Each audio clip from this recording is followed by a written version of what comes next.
Our next witness is Kent Schescke. He is Director of Strategic Partnerships for the Future Farmers of America.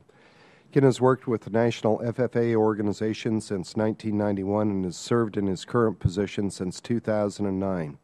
As a youth, he participated in FFA programs and is here to testify regarding the effect of DOL rules on youth agricultural education, vocational training programs. Kent, if you'd like to go ahead and deliver your testimony. Thank you, Chairman Tipton and members of the subcommittee, for allowing me to be here to speak. As was shared in my introduction, I am a product of FFA. I've worked 14 years in Missouri as an agriculture instructor, and I've had the privilege for the last 20-plus years to work for the National FFA. We're here really today to talk about the impact of this, and it's been alluded to in some of the comments that were made in the opening, as well as the impact of this on agricultural education programs that are school-based programs, and we think that there's some issues that need to be addressed in that. Give you a little bit of background today. We have about 7,500 agricultural education programs across the United States. These programs are run by about 11,000 professionally trained teachers, meaning these are teachers who have degrees in agriculture certification to teach, hired by the local school district to be agricultural education instructors. We have enrollment today of about nearly 800,000 students, high school students, in these programs across the country. We have an FFA membership today of 540,000, which really represents an all-time high membership for our organization.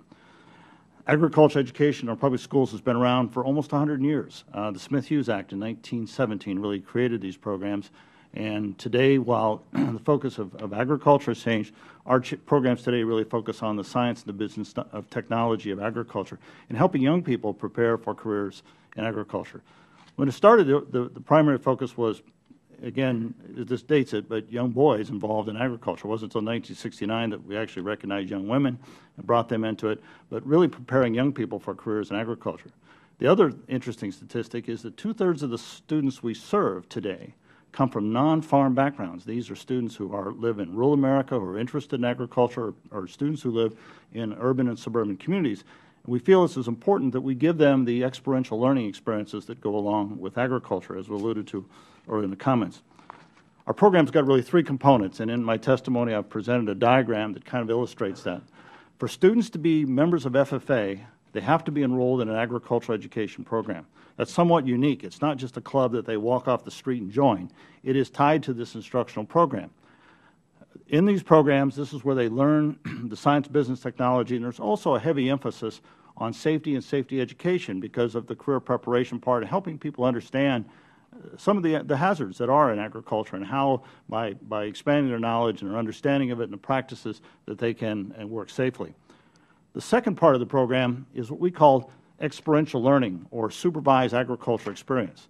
And again, it's an opportunity for students to take what they learned in the classroom and put it to application in a workplace setting. And that was alluded to in the earlier discussion. That experience is very important for young people as they prepare for agriculture because they're able to learn the science, the business, the theory, but the contextual hands-on learning is a part of it. A part of our motto, and actually the FFA motto, is learning to do, doing to learn, earning to live, and living to serve. And that learning to do and doing to learn is an important part of what we believe and what is core to our program.